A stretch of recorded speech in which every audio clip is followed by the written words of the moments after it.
instead of leading your firm through those events. That pressure only intensifies when new business opportunities arise, since firms need to be in good standing to bid on new jobs. You are not alone, and we're here to share our expertise in maintaining multi state compliance. Before we begin, two housekeeping items. One, because there's a large number of attendees today, the audience will be muted. Two, the presentation is eligible for continuing education credit through Earmark. I will explain how to claim your CE credit at the end of this presentation. I'm Jared Morgan. I'm an account executive here at Harbor Compliance. On your screen, you'll see my contact information. I encourage you to take this information down. And if you think of any questions after the call, whether that's today, tomorrow, in the future, give me an email or call. We'll also show this at the end of the webinar.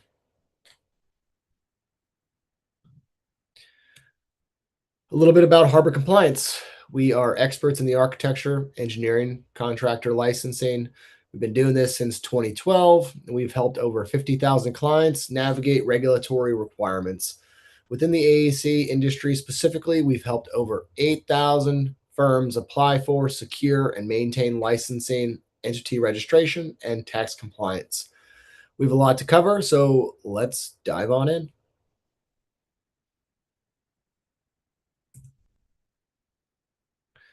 Today, we're going to talk about how the benefits of compliance and how it supports your firm's strategy, what to expect when licensing an AEC firm, key issues that arise when expanding into new jurisdictions, a comprehensive management solution that helps firms comply with regulations and mitigate risk, and how to proactive approach positions firms to compete more competitively and effectively.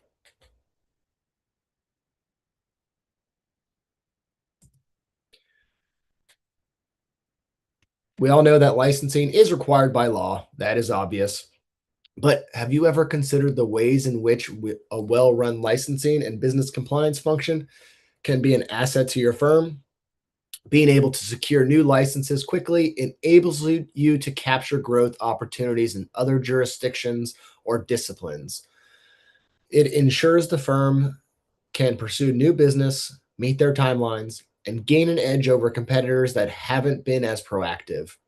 A comprehensive compliance program that includes confidence and peace of mind that your organization is fully compliant, maintaining your licenses without any lapses or gaps reduces legal, financial, and operational risk, safeguards your firm's reputation, and stays in good standing, upholds professional standards of architecture, engineers, and contractors, gives visibility and clarity to the status for each registration and license for your organization. It saves your business time and money by enabling efficient operations and communication. And it ensures continuity through business changes and staff turnover. A proactive approach means firms can take advantage of these benefits. We'll talk today about how to create a program that enables you to achieve them.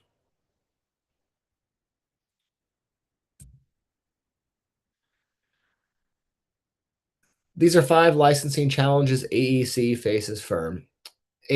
firms face, which we'll cover in depth in the coming slides, beginning with navigating the complex licensing requirements to secure professional licenses for both the individual professional and the firm. We'll discuss the importance of managing licensing qualifiers, otherwise known as qualifying engineers or responsible parties, and their continuing education requirements. Then we'll discuss how licensing becomes more complex as you expand into new states. There's considerations around the business's entity's name, structure, and ownership, which are closely intertwined with licensing requirements, particularly with the qualifying engineer in the new state. We'll discuss the requirements for licensing renewals, including the new need to maintain good standing and how to stay above the regulatory changes. This is a high-level view of the first challenge we'll cover, which is managing the process of applying for professional licensure for the first time in a new industry. There are, in fact, over 800 state and local licensing requirements across the U.S. firms. They need a system to research and fully understand the varying requirements for each license type in each jurisdiction. Each may have business and licensing regulations with certain prerequisites involving firm licenses, individual qualifiers, licenses, and entity registration.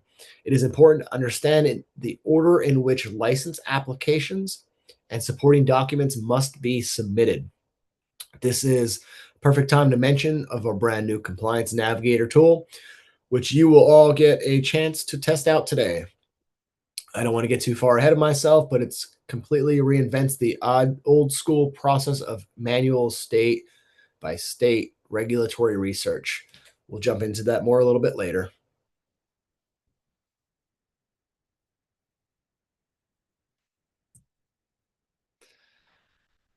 Challenge one, securing the new licenses. Once you've determined what specific requirements apply to your specific business, you've got to gather all of that information and documentation used in completing the application filings.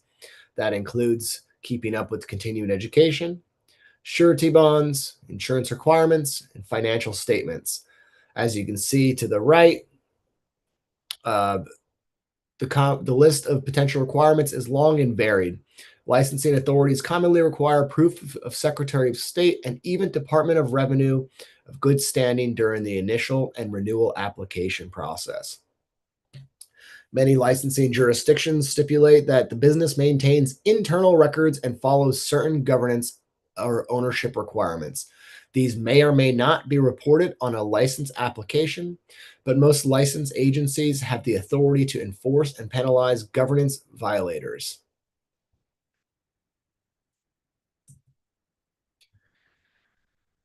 Firms need to fully understand the order of entity structure, naming, and ownership requirements before attempting to register or pursue licensure. Why? Because the order of operations between state agencies vary. In some states, like New York, an engineering firm actually has to begin the process of licensure with the state education department before it registers the entity with the Department of State. But in others, like South Carolina, the entity registration happens before the firm applies for its license. In most states, at least one individual, known as that qualifier, must first have their individual professional license. Which brings us to our point of managing those qualifiers. As you probably know, a qualifier is the licensed individual designated on your firm's license as being responsible for the firm's work in that state.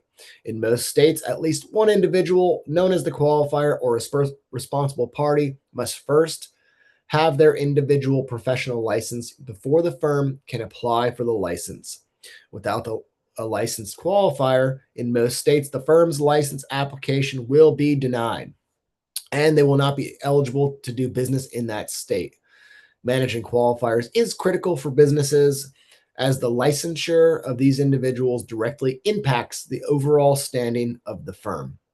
For that reason, you might come across a synonymous term, the responsible party. Professional engineers and architects are the foundation of the certificate of authorization. It is vital to maintain them and track them in order to protect your firm's stability, reputation, and the right to practice in those states. 13 states have determined that an engineer is responsible. Charge must be a full-time employee of the firm, defined as 60% of the working hours in Virginia, 30 hours per week in Ohio and Tennessee, and the majority of working hours in North Carolina, Oklahoma, and Wisconsin. Indicative of the importance of the quote from the Illinois is that the design firm will become inoperable for all professions if the license, even one managing agent, becomes inactive or not renewed. Since nearly every licensing board asks about legal and action occurring in other states, the damage can spread across all of your businesses and range from financial to reputational and everything in between. Let's discuss the best practices for managing qualifiers as the licensure of these individuals directly impacts the overall standing of the firm. In most cases, in most states, without a licensed qualifier, The firm's initial license application will be denied. Also, any change in the qualifier's information or change in the qualifier altogether must be reported within a short period of time. That's usually within 30 days, sometimes as few as 10. Now we know that the changes in qualifiers can happen for many reasons, such as the individual moving home addresses. They can also happen for more significant reasons, such as an individual departing the firm through retirement, resignation, or even winning the lottery. Whether these changes are sudden or expected, firm management needs to be ready to update the state licensing boards. If an existing qualifier leaves and no one holds the proper state license, someone is going to have to sit in for that exam. And if the firm does not report the change, states can and do assess severe penalties for operating without a designated qualifier, up to denial of the firm's right to practice. This is why managing qualifiers is mission critical for the firm. Here's what you could do to meet this challenge proactively. One, knowing which qualifiers will be designated for each business entity in every state. Many states issue licenses to specific areas of specialty, such as structural versus mechanical for engineers and residential versus commercial for contractors. Firms that practice in multiple areas across states need to know the licenses for each. When attempting to register in a new state, this means many qualifiers generally must be licensed in advance. Firms must be proactive. No one wants to miss a key opportunity because a qualifier was not licensed in time. Next, let's ask your team. Do you know who your firms or your clients' qualifiers are currently? Which states and entities are they acting in that capacity? If that person leaves the firm tomorrow, who could fill the role within just weeks or even days? Answering those questions will identify any gaps you need to address quickly. Lapsed licenses may incur penalties to reinstate, but it's better to tackle these types of issues head on. Once your licenses are in order, work to identify individuals who could step in as a replacement qualifier. Firms should work towards having a contingency plan, especially in key jurisdictions. You must also consider the state processing timelines. You'll recall that licensure involves multiple agencies. Many licensing boards have only a handful of staff or meet on an irregular basis, such as monthly. Expediting an application simply may not be possible, regardless of who handles their submission. The state of New York, for example, can take upwards of 4+ months to approve the formation of the designation and design professional corporation. And that's assuming everything was submitted in exact accordance with the state's rigorous standards. As a result, management must take a significantly longer term view with respect to licensing. Compliance becomes integral to the firm's ability to pursue out of state opportunities, as well as maintaining the right to practice on an ongoing basis. It's simply not possible to react or attempt to pursue licensure in response to an opportunity because most times that opportunity has already passed. Finally, much like managing firm licenses, firms need to invest in a way to manage your qualifiers and track their continuing education. An ideal solution includes software to track the qualifier information across states, giving management immediate visibility into who is licensed where and producing actionable list of tasks whenever a departure occurs or is about to happen.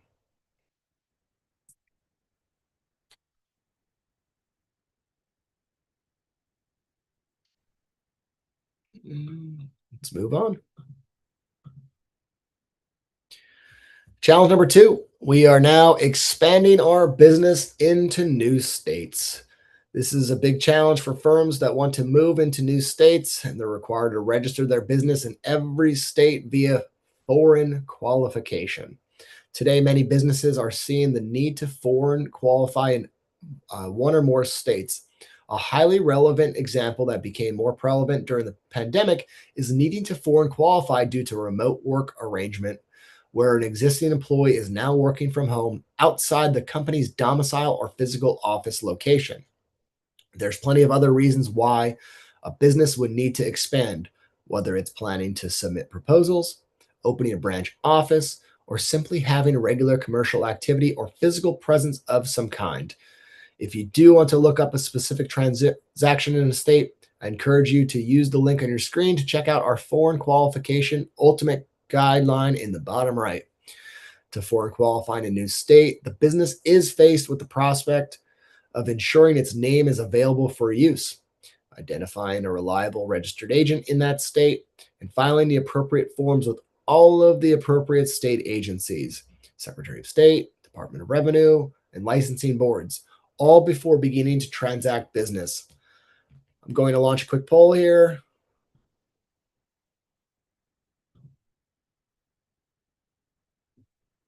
I do see some questions coming in. I will get to the questions at the end. If not, I will send out an email after the presentation. Launching a poll here. Does your firm need or plan to register in additional states within the next 6 months?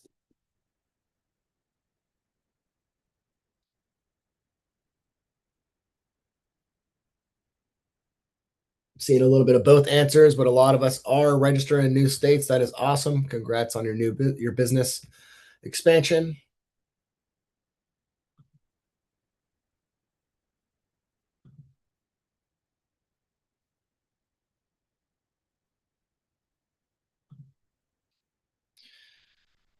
Moving on.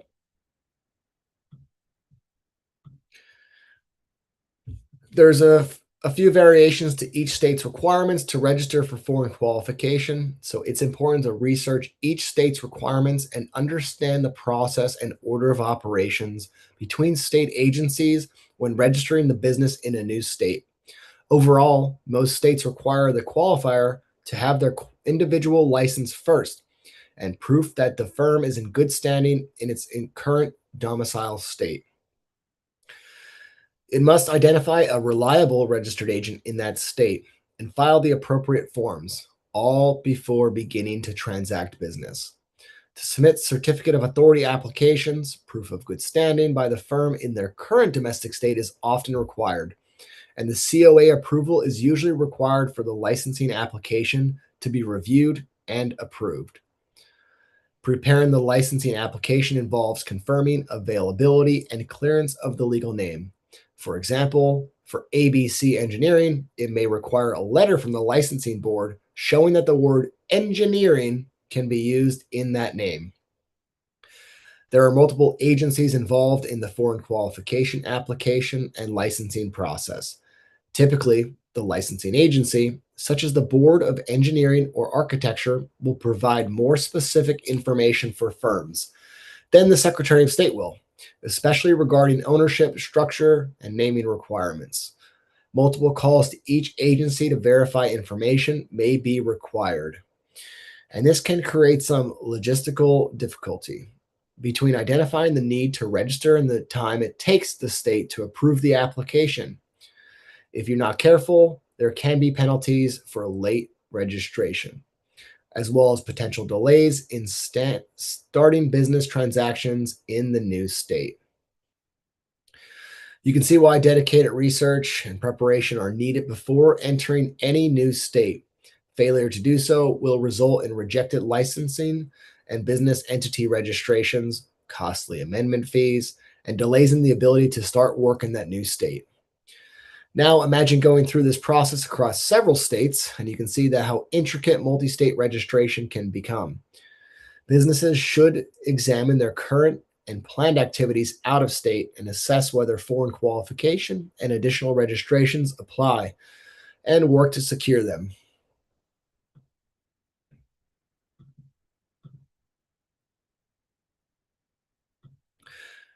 Let's dive into the business naming and the structure in more detail.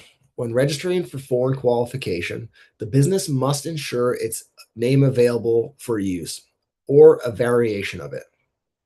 You're probably familiar with the certain professional entity types, which allow a given company to practice in a regulated profession. Examples include a professional corporation, professional association, or professional limited liability company. Professional entities are registered and named at the state level, and the requirements also differ from state to state. Take, for example, South Carolina. Engineering firms there um, there's no professional limited liability company entity type. Thus, the engineering firm is organized as a traditional LLC. However, if that firm wishes to operate and obtain licensure in North Carolina, a traditional LLC will not be approved by the Secretary of State or the licensing board because in North Carolina, they require a professional limited liability company, or the abbreviation PLLC must be included in the specific name. This leaves the firm with two entities across two states to maintain operating under two different names. In addition, many states have distinct entity name requirements for AE firms. In most states, only companies that are authorized to practice architecture or engineering are able to use those and related terms in their legal names. For firms formed in the states that don't require one of those words, they can expect to need the assumed name for the new foreign state that includes that term in order to comply, and expect the need to assumed name in the new foreign state that includes the term in order to comply there. The forced assumed name must be used in state on everything from tax accounts, firm licenses, and even contracts and invoices. For example, in Idaho and Alabama, the firm must have an engineer on staff and in good standing before they can use the word engineer in their name. And in a different twist on this requirement, we had a client who wasn't an engineering firm but wanted to use the engineering in their name, and that was denied. Another naming challenge for the business may come into play during a rebranding initiative, too. The same process of checking availability applies before the new name can be recorded and used. And the business registers in multiple states. This is a state by state exercise.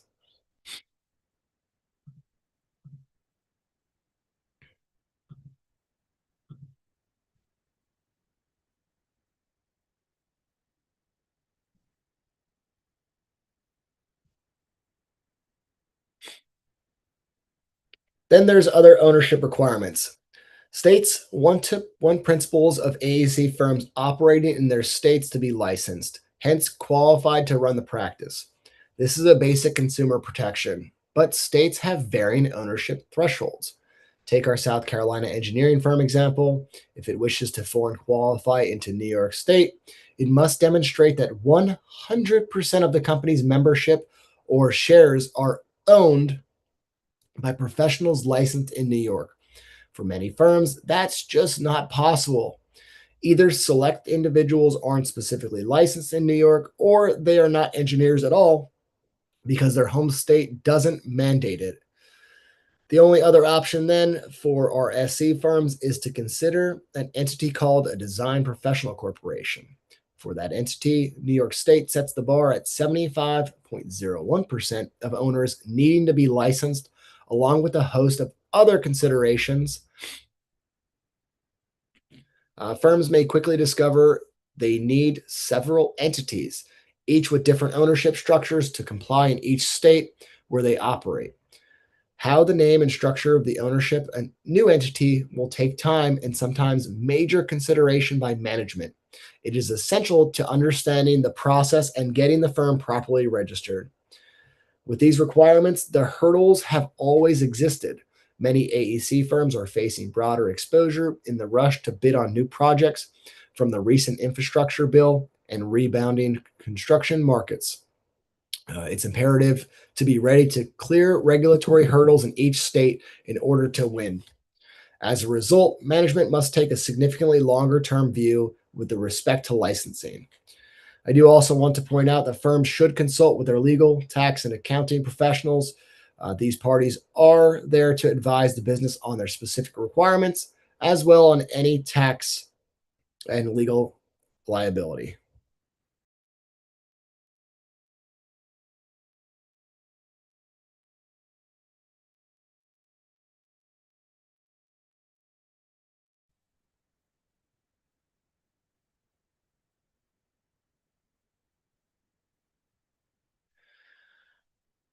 We have an example of this to share here. Recently, my colleague spoke with the CFO of a fast growing Maryland firm They had an employee starting in the new state of New York in a month. She thought that was plenty of time, saying she'd turn her attention to registering during the week the employee started.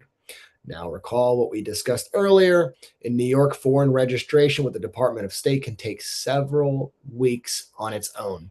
To set up a domestic design professional corporation can take months. Coupled with the time it takes the Department of Taxation and Finance to process tax registration applications, you can conservatively add another 3 weeks to a month.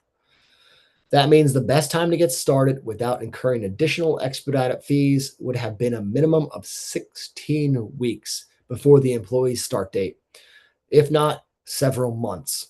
Any additional delay jeopardizes the firm's ability to onboard and pay that individual employee. Firms everywhere are running into this same exact issue, setting up in each state, from determining whether or not the entity has nexus or even needs to register in that state, to process of filing and securing the various registrations and accounts across agencies takes time. With out of state registration, it's not practical to wait until you have an employee ready to start. It's not efficient to repeat that scramble in every new state you move into. Management, and especially HR and legal teams, need to be in lockstep, reviewing the hiring pipeline and ensuring registrations are in order as soon as it becomes feasible. As a result, just like the process of registering the new entity, it's important to examine your firm's unique tax requirements upfront, understand the order of operations, and work proactively to secure necessary accounts. Remember, because state requirements and your firm's specific nexus change, it's important to repeat this on a regular basis. And we recommend doing so in collaboration with a CPA or other tax or accounting professional. By doing all this, the firm monitors where state requirements potentially apply and can be ready to register when it becomes necessary.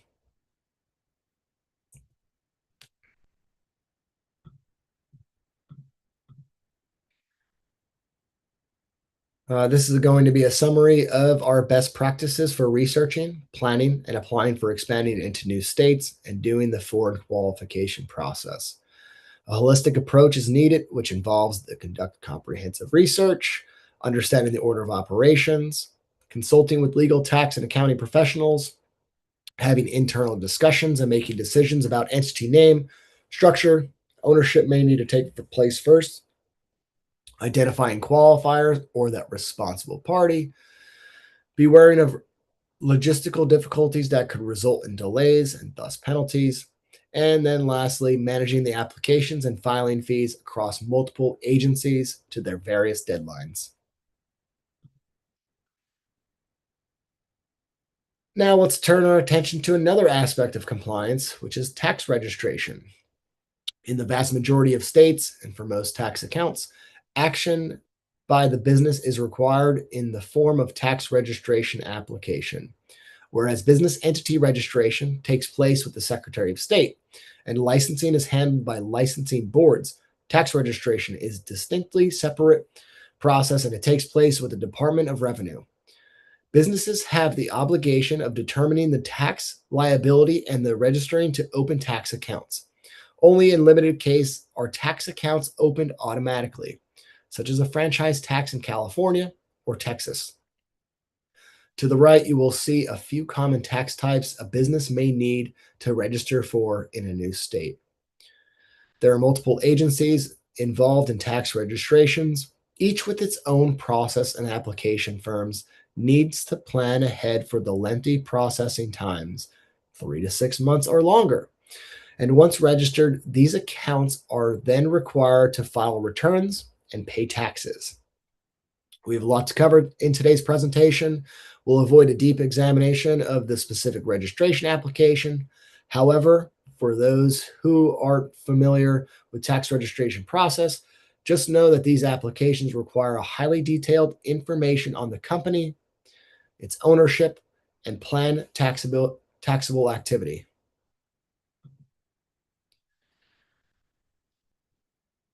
All that entity registration maintenance is just one appetizer. That has all been done before, even getting started on the license management. Once licensed in a given jurisdiction, the firm will have license ID numbers, registration dates, and renewal deadlines, and continuously changing requirements to navigate. With over 1,500 AEC filings, keeping up with the changes to requirements can be time consuming. And as firms grow and become licensed in multiple jurisdictions or specialties, the complexity increases.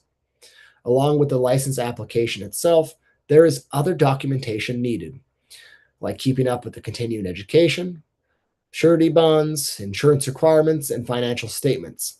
Many of these were required with the initial license application and the need to maintain and report it to licensing agencies. Licensing renewal applications usually require proof of good standing from the Secretary of State as well. Renewing licenses on time can be more effort than you expect, as many agencies require maintenance filings anytime there's a change to a company's name, ownership, contact information, or operating activity. As mentioned earlier, many licensing jurisdictions stipulate that business that maintains internal records and follows certain governance or ownership requirements. These may or may not need to be reported on a license renewal application, but most license agencies have the authority to enforce or penalize governance violations. Many firms expect their individual engineers to manage their own continuing education and license renewals. The firm loses a key level of oversight and faces increased risk by keeping individual licenses managed at arm's length. As we'll touch on later, every single lapsed individual license from a qualifying engineer can have major consequences. So, whether or not a firm has administrative capability to directly handle individual license renewals, it should invest in a solution that, at minimum, gives management direct insight into the status of practitioners in any state at any given time. Relying on spreadsheets and other legacy systems with manual reminders runs the risk of a critical lapse, leading to direct financial penalties, but more importantly, a gap in the ability to operate and secure new business. You need to develop a system to manage all aspects of maintaining and renewing multiple licenses.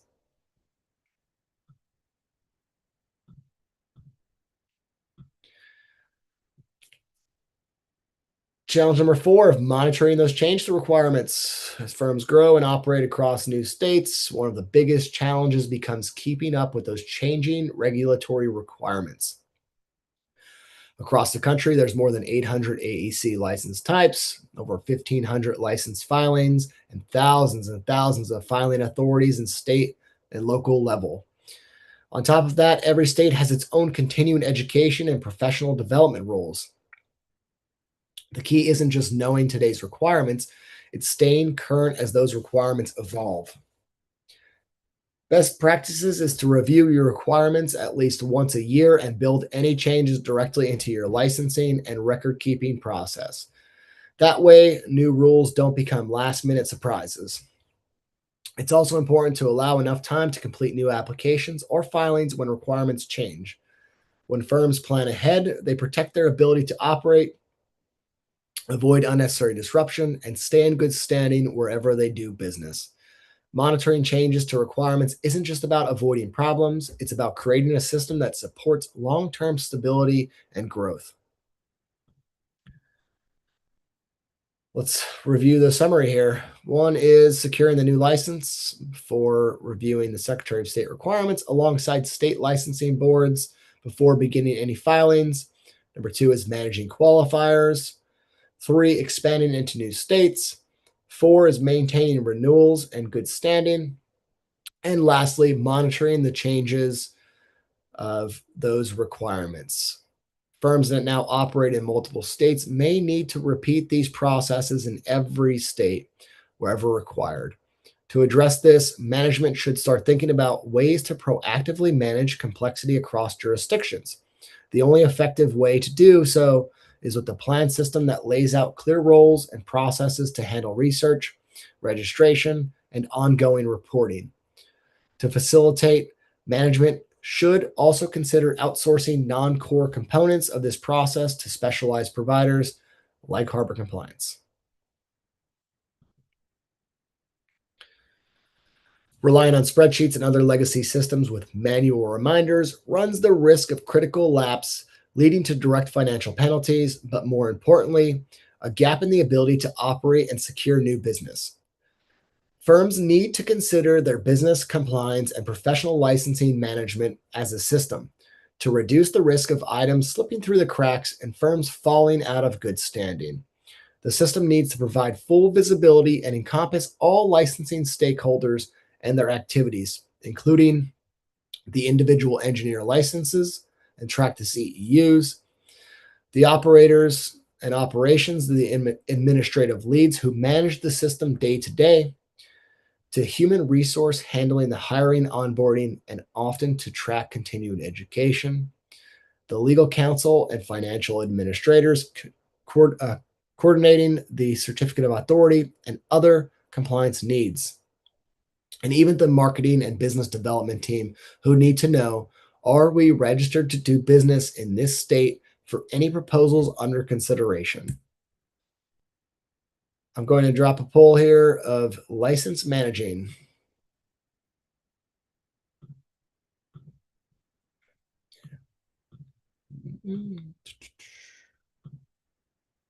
How's your firm currently managing professional licenses? Are you using spreadsheets, an internal system, a third party provider, or is an attorney handling all of that for you?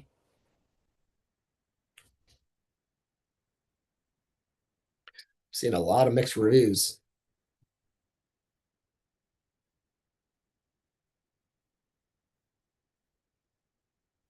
Every category here besides using an attorney. Usually I see a little bit of everything. So excellent to see we're using different methods here.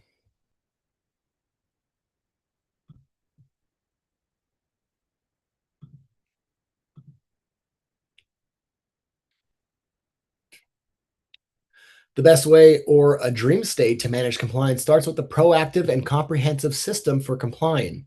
It involves a top down strategy as well as the right people, process, and technology to execute. To address this, management should start thinking about ways to proactively manage complexity across jurisdictions. The only effective way to do this is with a planned system that lays out clear roles and processes to handle research, registration, and ongoing reporting. To facilitate, management should also consider outsourcing non core components of the process to specialized providers. On your screen are components of what system might include, which we'll dive into here on the last segment of today's call.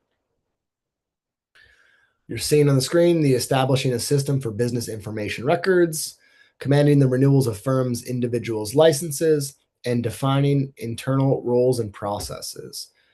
To be clear, every single firm is unique. What we share here is a general in nature and based on our extensive experience working with organizations of all sizes.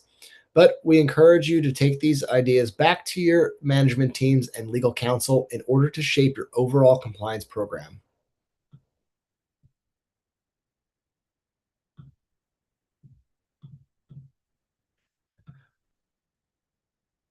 Many of you may be concerned about the complexity of managing licenses and business entity requirements and the ongoing drain on staff time. Compliance registrations and renewals are key areas that can be handled with trained internal staff or outsourced. For example, to a service provider, Harbor Compliance offers a white glove uh, service will file on your behalf and maintain registrations and licenses for you. Remember, everyone plays a part internally and externally, starting with management. The key is to be proactive, and review all of your roles and processes regularly. We've talked through the various complexities involved in managing business compliance in a modern era. And we've discussed the importance of a robust compliance program that encompasses internal processes, which ties into the organization's growth strategy. Use this information you've learned here and communicate it with your management team. Take some time to self assess, especially if you've been self employing or hiring, selling, or operating across state lines.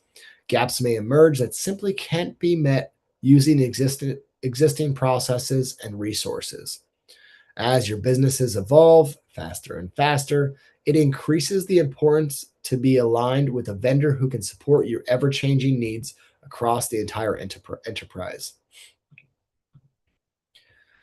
First challenge is securing that new license. We've talked about how complex licensing requirements can be.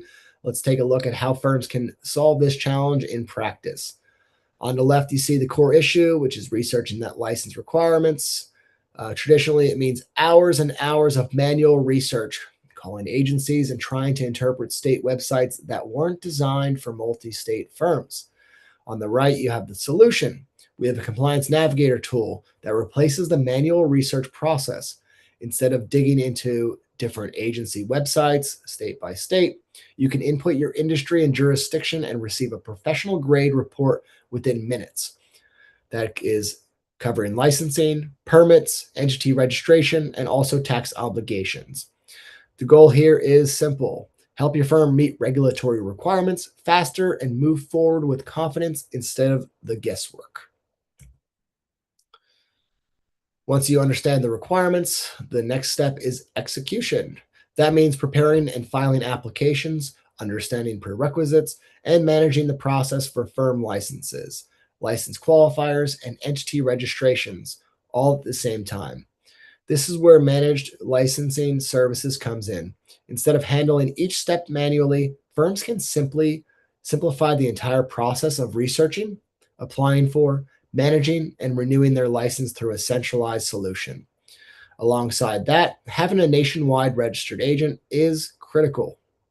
States require firms to maintain a registered agent to receive legal and regulatory documents.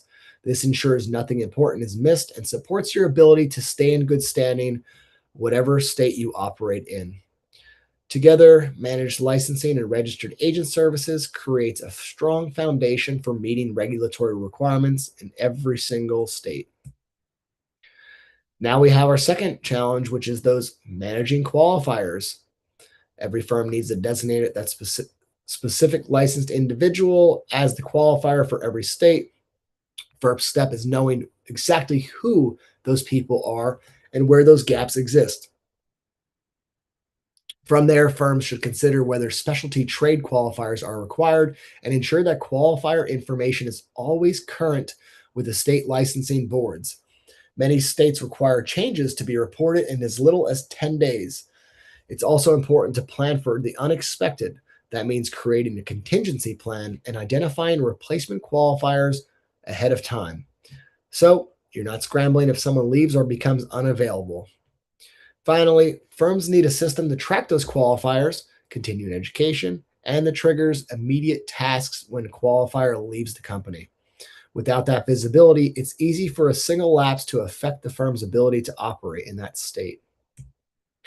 Next challenge we talked about is expanding into those new states. The number of regulatory requirements increases quickly. There are five major components to this challenge. First, the business expansion itself needs administrative complexity across agencies. Second, we have the entity structure. The name and requirements vary state by state. What works in one state may not work in another state. Third, we have the business ownership rules. They may require restructuring or even forming a new entity in certain jurisdictions. Fourth, we have tax registrations. They must be completed separately and even often multiple departments with the long processing timelines. Finally, expanding into new states requires a holistic approach, coordinating licenses, registrations, tax accounts, and internal decision making. Treating any of these steps in isolation increases the risk of delays, penalties, and many missed opportunities. Challenge four, those managing our renewals. Once the licenses are secured, the work doesn't stop just there. Every renewal cycle requires firms to research updated requirements, prepare documentation, and submit filings again. This includes the changes in formation documents, financial statements, proof of firm and qualifier licenses, continuing education, surety bonds, insurance certificates, and good standing certificates. Renewals are especially sensitive because requirements can change year to year. What worked last year may no longer be accepted this year. That's why renewal management should be treated as an ongoing practice, not once a year. Scramble. Firms that rely on manual tracking like spreadsheets often find out too late that something was missed, which can impact their ability to operate in that individual state. The final challenge is keeping up with regulatory change. Licensing requirements aren't static, they evolve constantly across states, professions, and agencies. Firms need to track changes to entity data, licensing data, tax data, and corporate records all at once. This requires a system that doesn't just store information, but actively monitors and updates it. When a rule changes, that change has to be reflected in how your firm manages its licenses and filings. With a centralized source of truth, firms can adapt proactively, protect their good standing, and avoid surprises that disrupt their operations. Harbor Compliance does offer a one stop solution for all of these challenges. We've taken these strategies and defined what constitutes an ideal system and built a suite of services and software around it. We built a cloud based compliance software and continuously maintain a database of nationwide requirements. It keeps everyone within your organization up to date on your registration status in each state. It provides a secure, efficient, and effective way for your organization to maintain and access essential compliance information. Of course, organizations that register in multiple states have multiple entities gain additional value to this product. Access to our software is available as a part of our managed services and a standalone software as a service. There's 5 purpose-built modules: license, entity tax, and records manager, plus requirements research engine. So when we talk about needing a single place to manage registration data, records, reporting deadlines, our software modules do just that. That provide your organization with a valuable reporting insight needed to easily assess where your business is registered. We also provide registered agent and report services, managed licensing, Secretary of State registrations, tax registrations, managing DBAs and other corporate life cycle filings as needed. We offer managed services and the AEC compliance experts at the level of support you desire, from onboarding support to fully managed services. I did talk about that Compliance Navigator tool. If you do want to give that a free test, I have both up on the screen here. But in closing, Harbor Compliance offers software and managed licensing services, business lifecycle, tax registration services across the entire United States. We are also a nationwide provider of registered agent services with local offices in all 50 states, DC, and Puerto Rico. We offer support on a comprehensive basis as you require. Whether your firm needs assistance managing licenses, to book new businesses, or register or maintain entities, open tax accounts, or apply for business licenses, our dedicated account service teams support you in any way you need. If you do have any questions, please drop them in the chat. If I do not know the answer of them, we will reach out via email.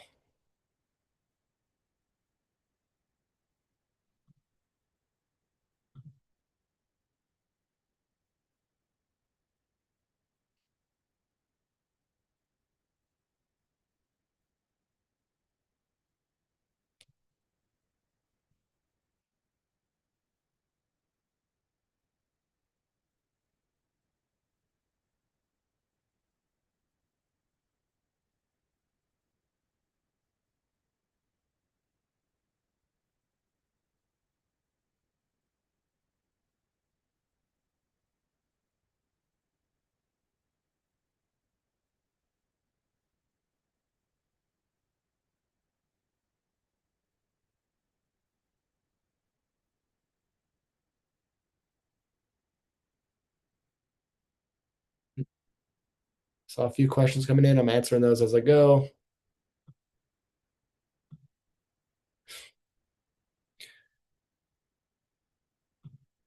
If there's any other questions, feel free to reach out to us. We appreciate you taking the time to meet today, and I hope everybody has a great rest of their day.